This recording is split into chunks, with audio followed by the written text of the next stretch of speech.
Bismillahirrahmanirrahim. Assalamualaikum warahmatullahi wabarakatuh.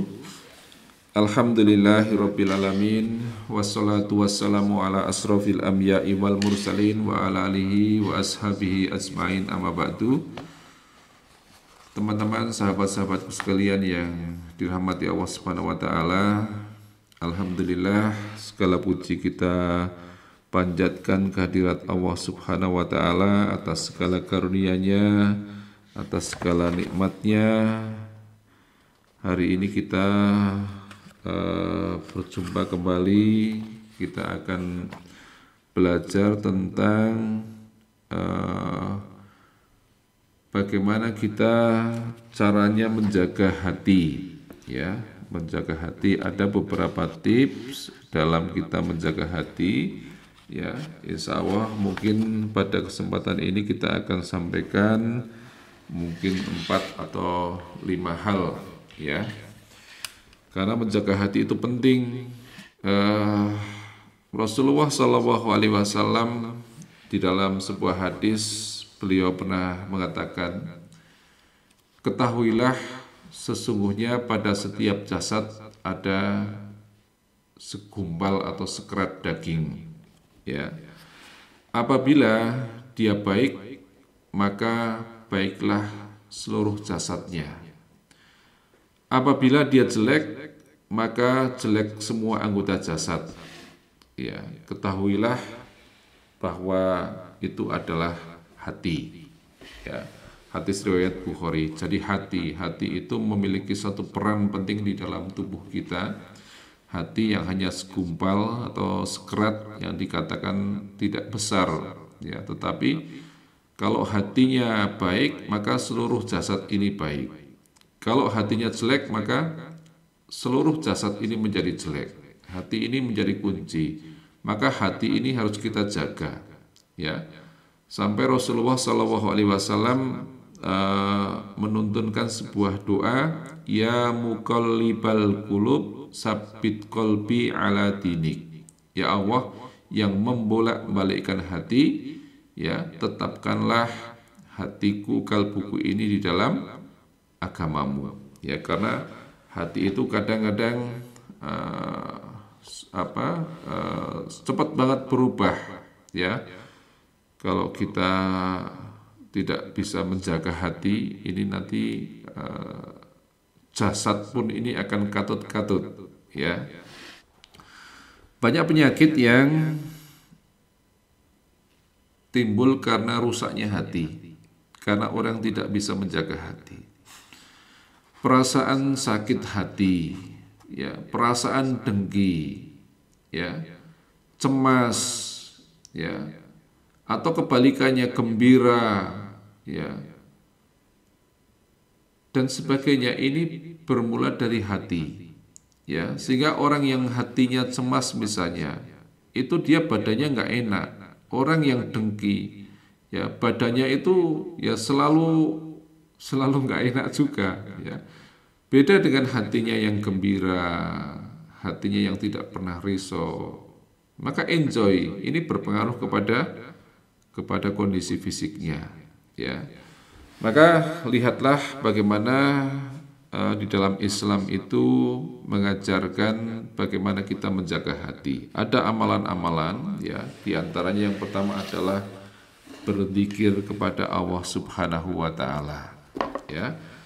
Karena berzikir, mengingat Allah, ya, dengan banyak berzikir kita pasti akan terjaga hatinya, ya. Karena yang diingat cuma Allah, ya.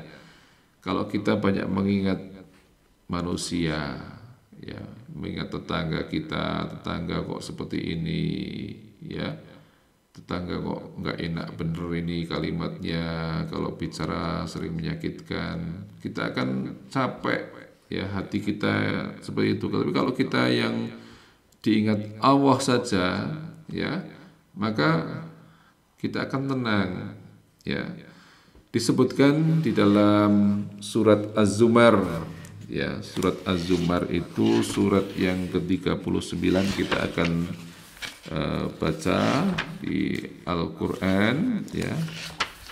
Surat Az-Zumar ayat 22. Kita bacakan, a'udzubillahi minasyaitonirrajim. Afaman sarahallahu sadrahu lil islami fahuwa ala nurim mir rabbih fawailul lil qasiyati qulubuhum min dzikrillah ulaika fi dhalalim mubin.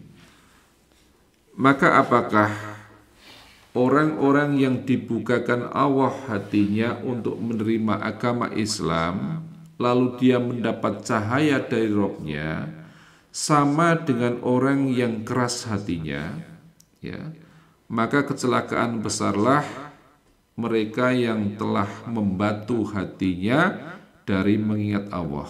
Mereka itu dalam kesesatan yang nyata. Perhatikan nih teman-teman, ini ayat yang luar biasa, ya. Maka apakah sama, ya, kalau dibaca begitu, orang-orang yang dibukakan Allah hatinya untuk menerima agama Islam, lalu menerima cahaya dari Tuhan, sama enggak dengan orang-orang yang hatinya keras?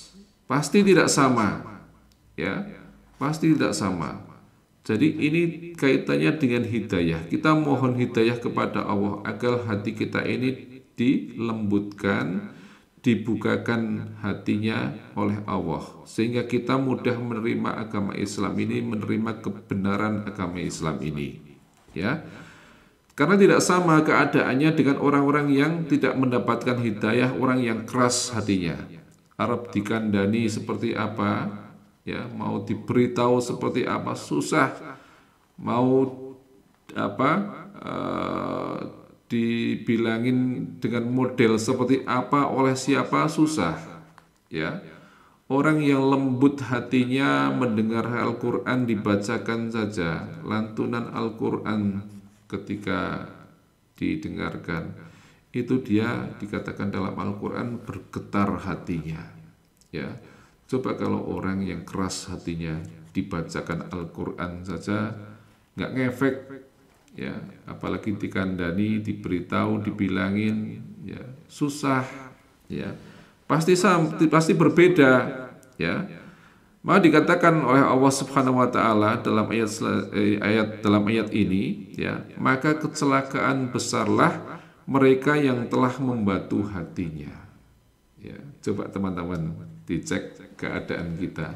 Kalau dengar Al-Quran itu kita biasa-biasa saja. Ketika Al-Quran, ya, misalnya ada teman yang baca Al-Quran, ya, ada murotal di style begitu, ya, kita itu mendengar itu biasa-biasa saja, atau kita itu ada satu perasaan di sini nyaman, ada perasaan di sini kemudian oh enak ini, ya. Kalau kita biasa-biasa saja, nggak ngefek, dicek itu.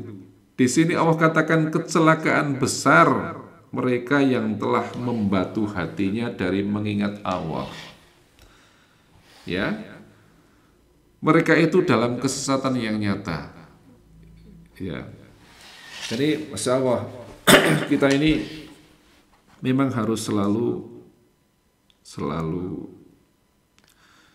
introspeksi. Jangan-jangan kita ini susah menerima nasihat dari orang lain, ya. Orang lain mengatakan ayo sholat, ya, ayo kamu seperti ini, itu sudah adzan, ya. Kita dengar adzan juga biasa-biasa saja. Cek keadaan kita, ya. Adzan itu panggilan sholat, nanti dulu, akhirnya nggak sholat. Akhirnya sholatnya mungkin tertunda-tunda, ya, alasan ini. Kan banyak orang dengar adzan itu ya biasa aja, ya, padahal adzan itu kan panggilan sholat, ya. Di masjid padahal speakernya dibuat dengan volume yang keras, dari masjid ini dengar, adzannya juga keras-keras, tetapi tidak ngefek kadang-kadang. Ini dicek, ini kecelakaan besar nih, orang yang hatinya membatu, hatinya keras dari mengingat Allah. Teman-teman sekalian, Banyak orang yang mencari kenyamanan, ketenangan, ya. Ini justru dengan cara-cara misalnya traveling, ya, dengan cara-cara jalan-jalan keluar kota, ya, ke tempat-tempat wisata, ya. Itu mereka lebih nyaman daripada kemudian harus ke apa? Ke masjid, tempat-tempat pengajian misalnya, ya. Padahal itu sesungguhnya juga menjadi masalah baru, ya. Allah Ta'ala berfirman di dalam Al-Quran surat Ar-Ra'd surat ke-13 ayat 28. A'udzubillahi minasyaitonirrajim. Alladzina amanu wa tatma'innu qulubuhum bidzikrillah ala bidzikrillah tatma'innul qulub. Orang-orang yang beriman tentram hatinya dengan mengingat Allah, dan hanya dengan mengingat Allah saja tentram hatinya. Perhatikan ayat ini. Di sana Allah mengatakan orang-orang yang beriman tentram hatinya, tenang hatinya dengan mengingat Allah. Dan hanya dengan mengingat Allah saja maka tentram hatinya. Perhatikan teman-teman sekalian, ya. Allah hanya mengatakan ketentraman hati, ketenangan hati untuk orang yang beriman itu dengan mengingat Allah, dengan banyak berzikir kepada Allah.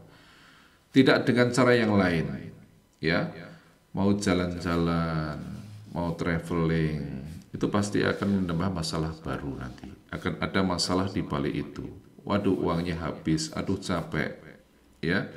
Sehingga ketika diajak misalnya ini pengajian, ayo di sini, ya. Oh, saya capek, saya kerja dari Senin sampai Jumat, ini Sabtu akhir pekan saya akan jalan-jalan, ya. Ini yang harus kita perhatikan teman-teman, jangan sampai terjadi kesalahan-kesalahan seperti itu. Kadang-kadang Senin juga lembur, ya, diajak ngaji Selasanya, waduh saya ada tugas kantor, Rabunya seperti itu lagi, pulang malam dan sebagainya. Ketika Sabtu, Ahad, ya, malah tidak kemudian mencari majelis-majelis zikir. Ini yang menjadikan potensi seperti ini, hati menjadi keras, ya, hati menjadi susah untuk dinasehati, hati menjadi mengeras, ya. Kalau sudah keras mengerak, ini yang lebih berbahaya, ya. Dia mencari ketenangan dengan cara-cara seperti itu, padahal rumusnya adalah sudah jelas dalam surat Ar-Ra'd ayat 28. Orang yang beriman tentram hatinya dengan zikir kepada Allah, dengan mengingat Allah. Dan hanya dengan mengingat Allah, dengan berzikir kepada Allah, hati ini menjadi tentram. Jadi pastikan teman-teman, lisan kita ini selalu dibasahi dengan zikir pada Allah, hati ini selalu tertambat pada Allah, pikiran kita ini selalu connect dengan Allah Subhanahu wa Ta'ala. Insya Allah kita akan mendapatkan ketenangan hati dari berzikir kepada Allah. Kemudian yang kedua teman-teman, ya, supaya kita hati ini bisa terjaga, yaitu dengan cara memperbanyak sholat, ya. Jadi sholat itu adalah merupakan ibadah yang utama, ya, di dalam hidup kita, supaya kita damai, tenang, ya. Dan dengan sholat ini tentu ketika ujian datang, ya, kita akan selalu merasa lebih tangguh, ya,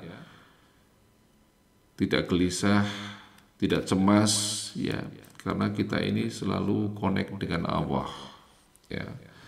Jadi sholat-sholat wajib kita lakukan, sholat-sholat sunnah juga kita lakukan. Karena apa? Karena dikatakan di dalam Al-Quran, ya, surat Al-Baqarah ayat 45 kita akan baca, ya. Surat Al-Baqarah ayat 45, A'udzubillahi minasyaitonirrajim, wasta'inu bis-sabri was-sholat wa innaha lakabiratun illa 'alal khosiin. Ya, jadikanlah sabar dan solat sebagai penolongmu. Dan sesungguhnya yang demikian itu sungguh berat kecuali bagi orang-orang yang khusyuk. Ya, teman-teman, perhatikan ini. Kita perbaiki selalu solat kita, perbaiki gerakannya, perbaiki bacaannya sampai kita ini memahami apa yang kita baca. Ya, sehingga apa yang kita lakukan dengan solat kita ini betul-betul kita ini bisa menjiwai. Jadikan solat ini bukan sekedar sudah solat gugur kewajiban. Jangan jadikan solat ini suatu kewajiban yang kemudian memberatkan. Tapi kita harus berada di level bahwa solat ini adalah kebutuhan kita. Ya, sehingga ketika Rasulullah mengatakan kepada Bilal, wahai Bilal, kumandangkan adzan, dirikan solat, istirahatkan aku dengan solat, kata Rasulullah. Maka sudah ada di level ini ketika dikatakan istirahatkan aku dengan solat, itu kata Rasulullah. Itu bagaimana solat ini menjadi ketenangan, tenang dengan melakukan solat. Ya, kita keadaan sekarang ini kan solatnya masih terburu-buru, nggak tenang, ya. Sehingga ketika ada acara misalnya, ayo kita sudah diburu waktu, nanti dulu sebentar, saya tak sholat sebentar. Ya, yang terjadi seperti itu, nggak concern. Mengatakan saya banyak urusan, lupa kan kadang-kadang bahwa pengatur segala urusan itu juga adalah Allah. Ya, jadi sholat yang khusyuk ini harus mulai kita lakukan. Sholat yang sungguh-sungguh. Jadi sholat yang sungguh-sungguh, sholat yang khusyuk, sholat dengan tumak ninah. Ya, memang berat. Ya, jadi dikatakan dalam ayat ini, dan sesungguhnya yang demikian itu sungguh berat kecuali bagi orang-orang yang khusyuk. Orang yang tidak khusyuk tidak mungkin bisa menjadikan sabar dan sholat ini menjadi penolong. Padahal Allah mengatakan jadikanlah sabar dan sholat sebagai penolong. Ya berat memang. Ya, mau sholat bisa khusyuk bagaimana kalau yang ada di sini, di kepala, di otak ini urusan-urusan dunia yang banyak sekali. Ya, hatinya tidak tertambat pada Allah. Ya, bagaimana kita akan bisa sholat dengan khusyuk? Pahami artinya, pahami bacaannya, sehingga kita ini mengerti. Sholat itu adalah kumpulan doa. Kita sedang berdoa, kita sedang bermunajat kepada Allah. Jadikan munajat kita kepada Allah itu adalah munajat yang terbaik. Jangan kemudian menjadi munajat yang buruk, ya, di mana kita ini sedang berkomunikasi kepada Allah, tapi kita ini tidak sungguh-sungguh di dalam menjalankannya. Kemudian agar kita bisa menjaga hati, ya teman-teman, yang ketiga adalah dengan cara memperbanyak membaca Al-Quran. Ya. Dengan cara memperbanyak membaca Al-Quran. Kita akan baca lagi, ya, dalam surat Az-Zumar ayat 23. A'udzubillahi minasyaitonirrajim. Allahu nazala ahsanal hadisi kitaban mutasabiham masaniya taksa'irru minhu juludul ladina yahsauna rabbahum summa talinu juluduhum wa qulubuhum ila dzikrillah dzalika hudallahi yahdi bihi may yasha wa may yudlilillahu fama lahu min had. Allah Ta'ala, ya, Allah telah menurunkan perkataan yang paling baik, yaitu Al-Quran, yang serupa mutu ayat-ayatnya lagi berulang-ulang. Gemetar karenanya kulit orang-orang yang takut kepada Tuhannya. Kemudian menjadi tenang kulit dan hati mereka di waktu mengingat Allah. Inilah petunjuk Allah. Dengan kitab itu dia menunjuki siapa yang dikehendakinya dan barang siapa yang disesatkan Allah, niscaya tidak ada baginya seorang pemimpin pun. Ya. Dari Al-Quran ini bacaan yang terbaik, teman-teman. Tidak ada bacaan yang lebih baik, tidak ada ayat yang lebih baik dibanding Al-Quran.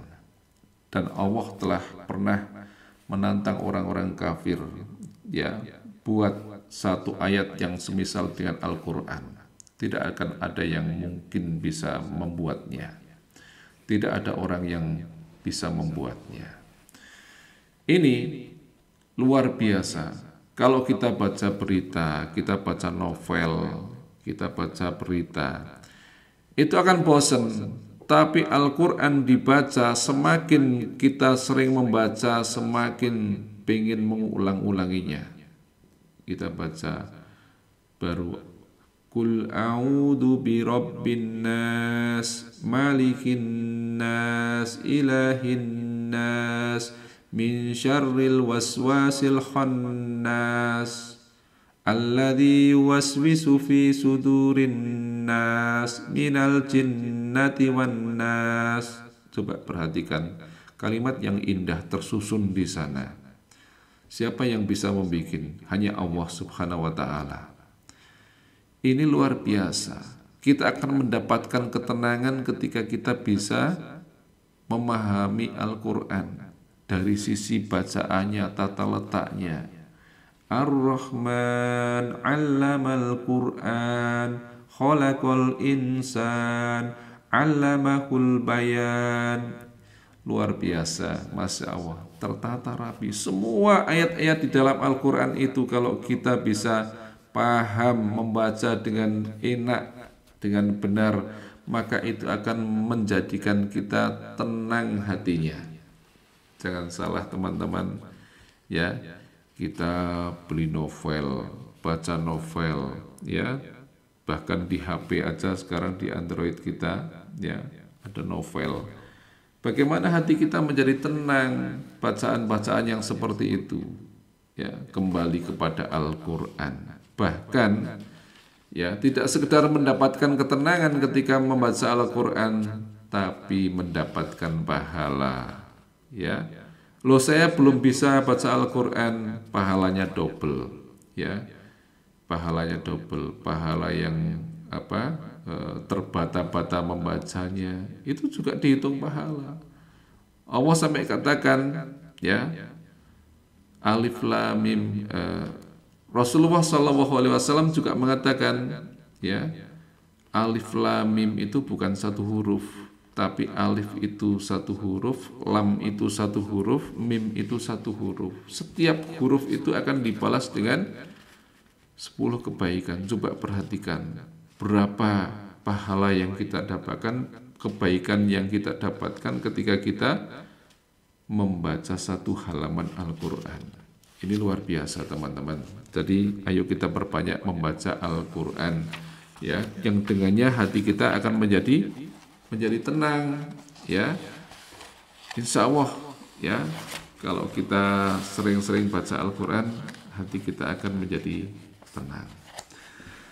Jadi teman-teman, saya kira itu dulu, 3 dulu. Tadi saya janjikan 4 atau 5, tapi insya Allah nanti akan kita lanjutkan, ya. Mudah-mudahan yang 3 ini tadi bermanfaat, ya, kita amalkan dulu, ya, supaya hati kita menjadi tenang, supaya hati kita ini terjaga, ya. Yang pertama tadi berzikir kepada Allah, mengingat Allah, memperbanyak sholat, dan kemudian, ya, tentu sholat sunnah, ya, yang tadi saya sampaikan, ya. Kemudian memperbanyak membaca Al-Quran, ya. Mudah-mudahan bisa kita amalkan, ya. Kita akhiri, subhanakallahumma wa bihamdika asyhadu an la ilaha illa anta astaghfiruka wa atubu ilaik. Wassalamualaikum warahmatullahi wabarakatuh.